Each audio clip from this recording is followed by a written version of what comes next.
من الشيطان الرجيم. بسم الله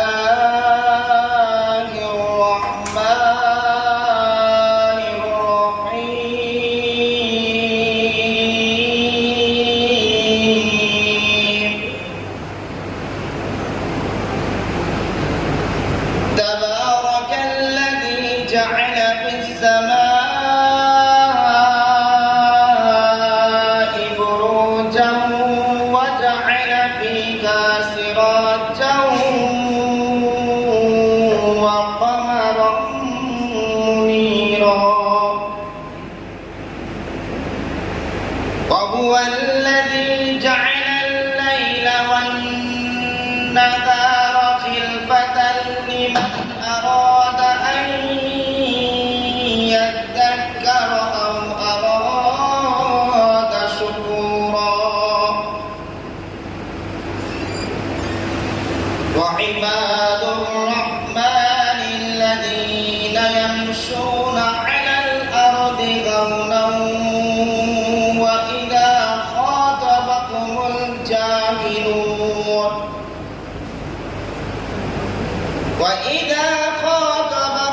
الجاهلون قالوا سلاما. والذين يبيتون لربهم سجدا وقياما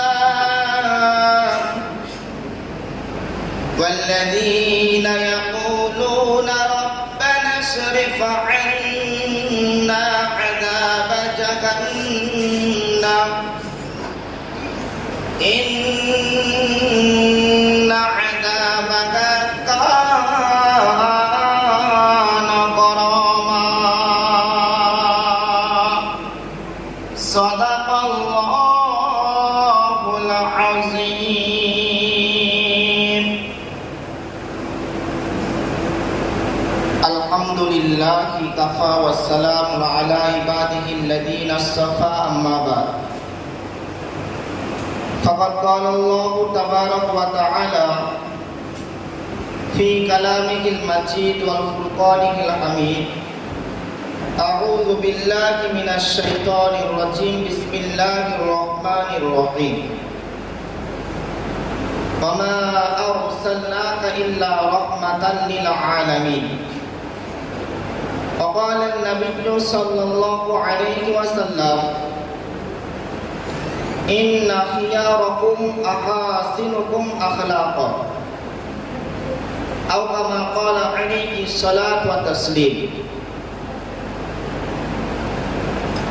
শ্রদ্ধেয় সম্মানিত আজকের সভার সভাপতি মহাশয়, স্বনামধন্য এই কলেজের প্রিন্সিপাল মহাশয়, সম্মানীয় শিক্ষিত মণ্ডলী, সম্মানীয় শিক্ষিতা যিনারা উপস্থিত রয়েছেন,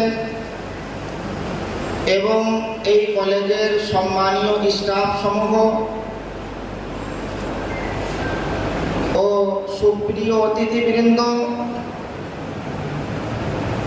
এবং আমার সম্মুখে উপস্থিত জাতি, ধর্ম, বয়স, বর্ণ নির্বিশেষে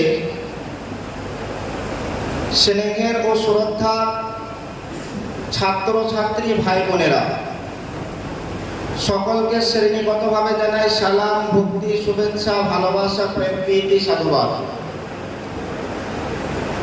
আজকে বক্তব্যের আলোচ্য বিষয় হলো বিশ্বনবী সাল্লাল্লাহু আলাইহি ওয়াসাল্লামের জীবন আদর্শ এবং ওনার জীবন আদর্শে আমাদের শিক্ষা কি। বক্তব্য শুরু করার প্রারম্ভে ছোট্ট একটা কথা বলে নিই। আজকে যে মহামানবকে কেন্দ্র করে, যে বিশ্বনবীকে কেন্দ্র করে এই দিনটাকে উদযাপন করা হচ্ছে, বা প্রত্যেক বছরেই একটা দিন উদযাপন করা হয় ওই মহামানবকে কেন্দ্র করে, বা যে মহামানবকে কেন্দ্র করে এই সভার আয়োজন করা হয়েছে। তো যদি কারোর চিন্তা ভাবনা এটা থাকে প্রত্যেক বছরে ওনাকে কেন্দ্র করে এমন একটা দিন উদযাপন করতে হয় বলে করছি, ওনাকে কেন্দ্র করে এমন একটা সভার আয়োজন করতে হয় বলে করছি, ওনাকে কেন্দ্র করে কিছু কথা বলতে হয় বলে বলছি, ওনাকে কেন্দ্র করে কিছু কথা শুনতে হয় বলে শুনছি, আমাদের চিন্তা ভাবনা যদি এই পর্যন্ত সীমাবদ্ধ থাকে তাহলে আজকের এই সভা থেকে বিন্দু মাত্র আমরা উপকৃত হতে পারব না। তাহলে উপকৃত হব কিভাবে? আজকের এই সভা থেকে সবটা না পারলেও কিছু জিনিস আমাকে গ্রহণ করতে হবে এবং সেটা নিজের জীবনে বাস্তবায়ন করতে হবে, নিজের জীবনে আনতে হবে। তবে আজকের এই দিনটাকে উদযাপন করা, আজকের এই দিনকে বিশ্বনবী সাল্লাল্লাহু আলাইহি ওয়াসাল্লামকে কেন্দ্র করে এই সভার আয়োজন করা, এই সভাতে আসা এবং বলা শোনা সার্থক হবে এবং আমি উপকৃত হতে পারবো যখন এই সভা থেকে কিছু জিনিস আমি গ্রহণ করব এবং সেটা নিজের জীবনে নিয়ে আসবো। তো আজকে এই সভাতে বসার, আসার, শোনার উদ্দেশ্য হলো এখান থেকে কিছু জিনিস আমি গ্রহণ করব এবং সেটা নিজের জীবনে নিয়ে আসবো। এই চেষ্টা সকলকে রাখতে হবে। চলে, যে মহামানবকে কেন্দ্র করে আজকে এই সভার আয়োজন করা হয়েছে উনি কে ছিলেন? ওনার নাম ছিল হযরত মুহাম্মদ সাল্লাল্লাহু আলাইহি ওয়াসাল্লাম। ওনার পিতা ছিলেন আব্দুল্লাহ, ওনার মাতা ছিলেন আমিনা। ওনার জন্মসাল হলো 570 খ্রিস্টাব্দে এবং উনি 630 খ্রিস্টাব্দে মৃত্যুবরণ করেন। উনি কোথায় জন্মগ্রহণ করেছিলেন? আরব দেশে মক্কা নামে একটা শহরে উনি জন্মগ্রহণ করেছিলেন। এটা একটা পরিচয় পেলাম। আর একটা ওনার পরিচয় হলো উনি হলেন স্রষ্টার নির্বাচিত, মনোনীত, মনোপ্রিয় এবং নির্ধারিত নবী এবং শেষ নবী। ওনার পর পৃথিবীর বুকে আর কোনো নবী পয়গম্বর আসবে না। তাহলে স্রষ্টার পক্ষ থেকে উনি হলেন শেষ নবী, শেষ পয়গম্বর। তাহলে উনি হলেন নবী। কার নবী? কাদের নবী? কোন বংশের নবী? কোন জাতির নবী? কোন গোত্রের নবী? স্রষ্টা নিজেই বলছেন, ওমা আরসালনাকা ইল্লা রাহমাতাল লিল আলামিন। আমি বিশ্বনবী সাল্লাল্লাহু আলাইহি ওয়াসাল্লামকে মানব জাতির কল্যাণার্থে সমগ্র সৃষ্টি জগতের নবী করে পাঠিয়েছি। সমগ্র সৃষ্টি জগতের, শুধু সৃষ্টি জীবের নয়।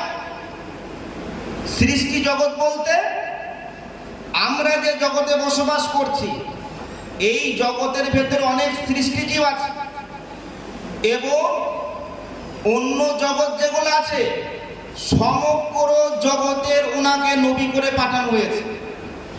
তাহলে উনি হলেন মুসলমানের নবী, উনি হলেন ইহুদির নবী, উনি হলেন হিন্দুর নবী, উনি হলেন বৌদ্ধের নবী, সমগ্র মানব জাতির নবী।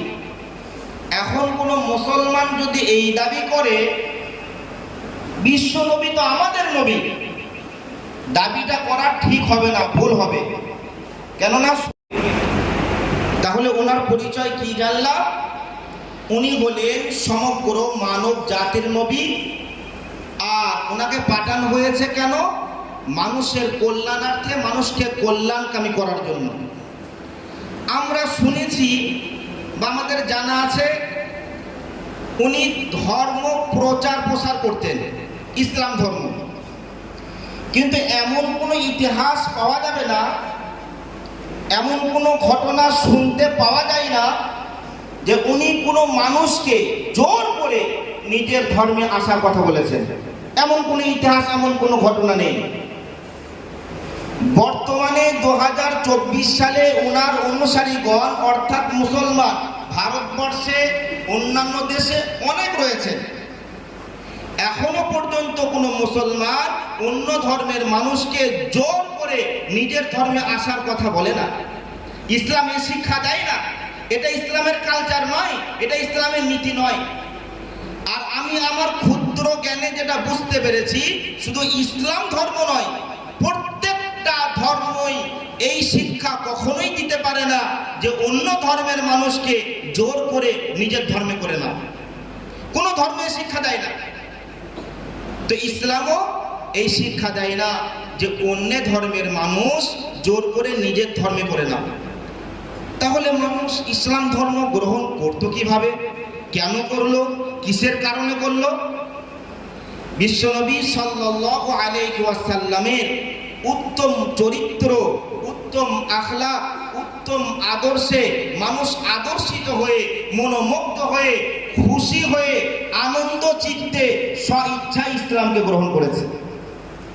ওনার ব্যবহার দেখে একবার খবর ছড়িয়েছে এলাকায় যে উনি নাকি জোর করে ধর্ম প্রচার প্রসার করছে। এক বুড়িমার কানে এসেছে। বুড়িমা শুনেছে বাপ দাদর যে ধর্ম ছিল সেই ধর্ম মানতে দিচ্ছে না। তো উনি ওনার জামা কাপড় পুটলা করে উনি ওনার স্থান থেকে আর এক স্থানে চলে যাবে। তো বিশ্বনবী সাল্লাল্লাহু আলাইহি ওয়াসাল্লামের সাথে দেখা হয়ে গেছে। তো যখন দেখা হয়ে গেছে তখন বিশ্বনবী সাল্লাল্লাহু আলাইহি ওয়াসাল্লামকে ওই বুড়িমা চেনে না। তো উনি জিজ্ঞাসা করছেন, হে বুড়িমা, আপনি কোথায় যাবেন? তখন বুড়িমা বলছে, বেটা, খবর শুনেছো? মোহাম্মদ নামে একজন, সে নিজের ইচ্ছাকৃত একটা ধর্ম জোর করে মানুষকে নিজের ধর্মে নিয়ে আসছে, এই কারণে আমি এখানে থাকবোই না, এখান থেকে চলে যাব। তো বিশ্বনবী সাল্লাল্লাহু আলাইহি ওয়াসাল্লাম উনি বললেন যে ঠিক আছে, আপনি কোথায় যাবেন? আমি অমুক জায়গায় যাব। ঠিক আছে, আপনার এই যে পুটলাটা আমাকে দেন। উনি পুটলাটা নিলেন মাথায়, এবং ওই বুড়িমা যত দূর পর্যন্ত গেলেন বিশ্বনবী সাল্লাল্লাহু আলাইহি ওয়াসাল্লাম তত দূর পর্যন্ত ওনাকে পৌঁছে দিলেন। পৌঁছে দেওয়ার পরে বুড়িমা জিজ্ঞাসা করছে, হে বেটা, তোমার নাম কি? তুমি যে আমার এত বড় উপকার করলে, তুমি যে আমার পিছনে এতটা মেহনত করলে, পরিশ্রম করলে, তোমার নাম কি? তখন বিশ্বনবী সাল্লাল্লাহু আলাইহি ওয়াসাল্লাম বলছেন, আপনি যার ভয়ে, আপনি যার কারণে ওখান থেকে আপনি পালিয়ে এসেছেন, আমি সেই মোহাম্মদ। এই কথাটা যখন বুড়িমা শুনে নিয়েছে, শোনার সাথে সাথে উনি বলছেন, মানুষে যে তথ্য দিত, মানুষের যে কথা সমাজের বুকে ছড়িয়েছে, ওটা তো ভুল তথ্য ছিল, ভুল কথা ছিল।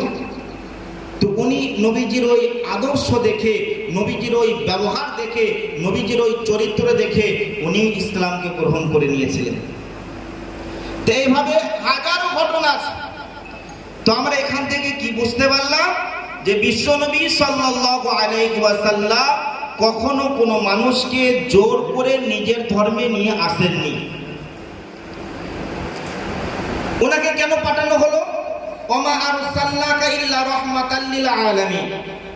বর্তমান পৃথিবীর বুকে এমন মানুষ পাওয়া যাবে বলে আশা করা যায় না যে মানুষটা জন্মের পর থেকে মৃত্যু পর্যন্ত প্রত্যেকটা সেকেন্ড, প্রত্যেকটা ঘন্টা, প্রত্যেকটা দিন, প্রত্যেকটা সপ্তাহ, প্রত্যেকটা মাস, প্রত্যেকটা বছর জন্মের পর থেকে নিয়ে মৃত্যু পর্যন্ত নিজের জীবনকে মানব জাতির কল্যাণের জন্য, মানব জাতির ভালাইয়ের জন্য, মানব জাতির উপকারের জন্য নিজের জীবনকে বিলীন করে দিয়েছেন, উৎসর্গ করে দিয়েছেন, নিজের জীবনকে উজাড় করে দিয়েছেন, এমন মানুষ বর্তমানে পাওয়া যাবে এ আশা করা যায় না।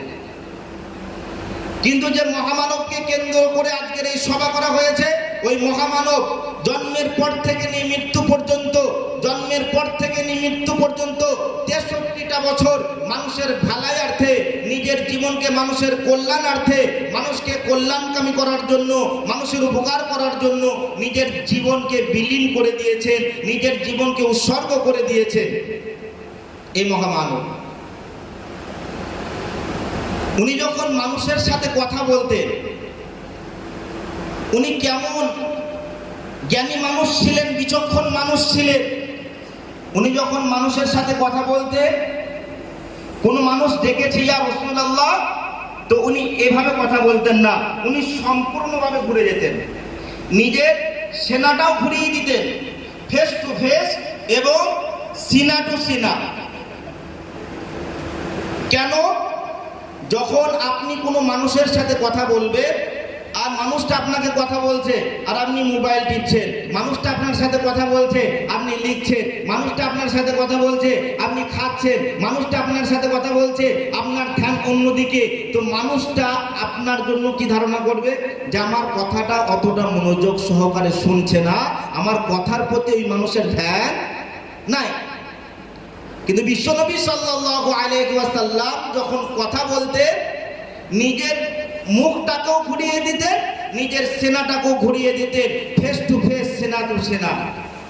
আর মানুষটা এই কারণে আসক্ত হতো যে বিশ্বনবী সাল্লাল্লাহু আলাইহি ওয়াসাল্লাম আমার প্রত্যেকটা কথা মনোযোগ সহকারে ধ্যানের সাথে শুনছে। উনি ওনার 63 বছর জীবনে কখনো মিথ্যা কথা বলেনি, উনি ওনার 63 বছর জীবনে কখনো কোনো মানুষকে ঠকায়নি, উনি ওনার 63 বছর জীবনে কখনো কোনো মানুষকে কথা দিয়ে কথা খিলাপ করেননি, উনি ওনার 63 বছর জীবনে কখনো কোনো মানুষের গায়ে হাত তোলেননি, উনি ওনার 63 বছর জীবনে কখনো কোনো মানুষকে কষ্টদায়ক কথাবার্তা বলেননি, কোনো মানুষকে ঠকাননি, কোনো মানুষকে অপমান করেননি, কোনো মানুষকে ছোট নজরে বড় নজরে দেখেননি, সমন্বয় নজরে দেখেছেন। ইনি হলেন মহামানব।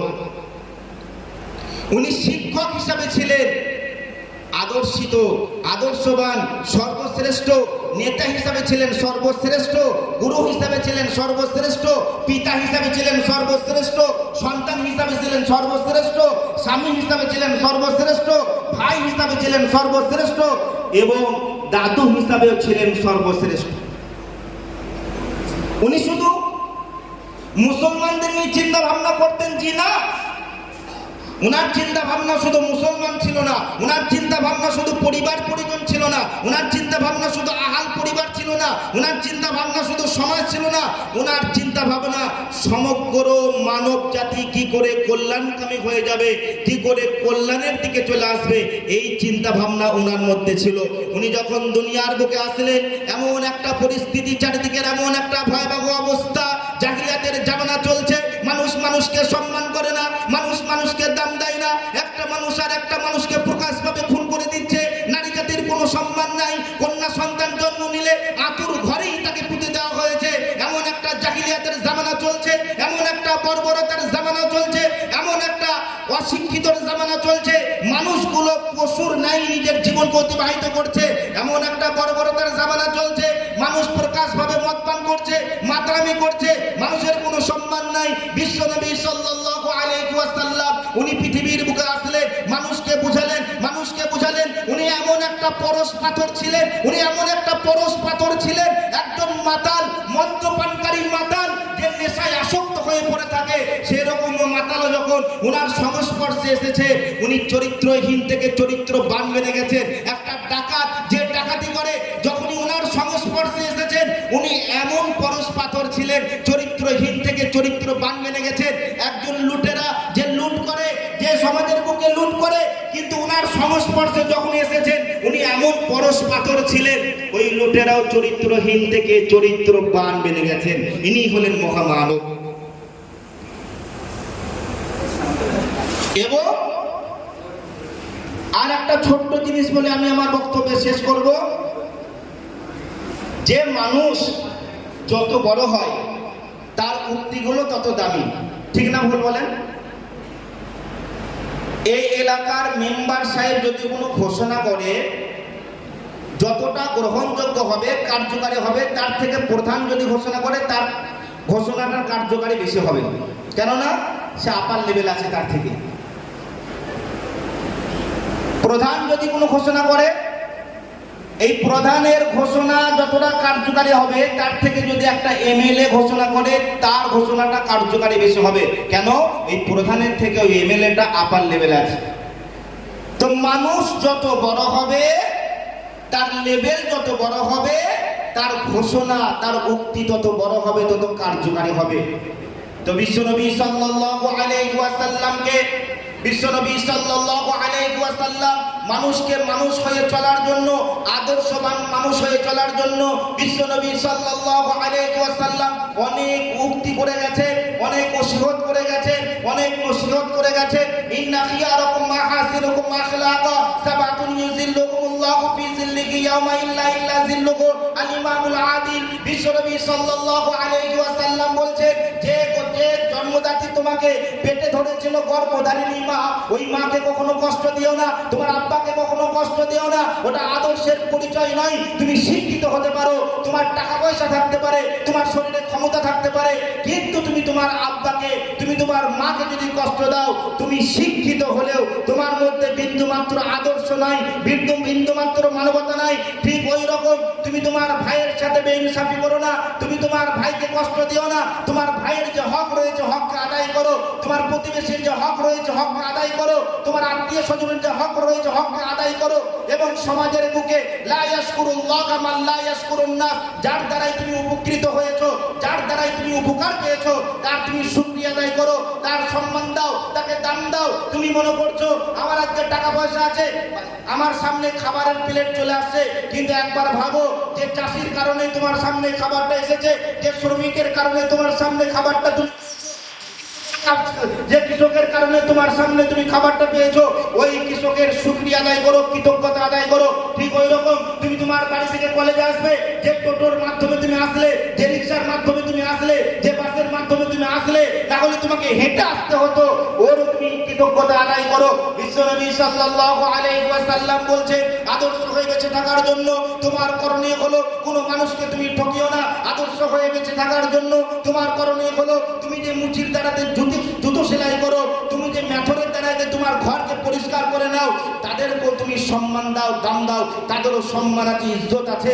যদি ওই মেথরটা মেথরের জায়গায় না থাকতো, ওই মুচিরা যদি মুচির জায়গায় না থাকতো, ওই শ্রমিকটা যদি শ্রমিকের জায়গায় না থাকতো, কাজগুলো সব তোমাকে করতে হতো। তোমার স্ট্যান্ডার্ড বজায় থাকতো না, তোমার বীরত্ব বজায় থাকতো না, তোমার ক্ষমতা বজায় থাকতো না, তাহলে তোমার কি অবস্থা থাকতো? তাহলে তুমি সম্মানের জায়গায় আসতে পারছো, তুমি সম্মানের জায়গায় থাকতে পেরেছো কেন? এই মানুষগুলো আছে বলে। তো বিশ্বনবী সাল্লাল্লাহু আলাইহি ওয়াসাল্লাম বলছে, লা ইয়াশকুরুল্লাহ মান লা ইয়াশকুরুন নাস, যার দ্বারাই তুমি উপকৃত হয়েছো তার কৃতজ্ঞতা আদায় করো। এই বলে আমি আমার বক্তব্যকে ইতি করছি। শেষ কথা একটা বলে নিই, যে আজকের এই বক্তব্য থেকে শেখার বিষয় হলো এটাই, নেওয়ার বিষয় হলো এটাই, আমি আমার জীবনকে মানুষের মতো মানুষ হয়ে, আদর্শবান মানুষ হয়ে আমার জীবনকে অতিবাহিত করার জন্য ওনাকে মডেল বানানো যেতে পারে। উনি যে ওসিয়তগুলো করে গেছেন, উনি যে উক্তিগুলো দিয়ে গেছে, সেগুলো যদি আমরা মেনে নিতে পারি, তাহলে আমাদের জীবনটা আদর্শবান, আদর্শিত জীবন আমরা কাটাতে পারবো। আমাদের স্রষ্টা আমাদের সকলকে তৌফিক দান করে। ওয়া আখিরু দাওয়ানা আলহামদুলিল্লাহি রাব্বিল আলামিন। আসসালামু আলাইকুম ওয়া রাহমাতুল্লাহি ওয়া বারাকাতুহু। হাফিজ মাওলানা সাহেব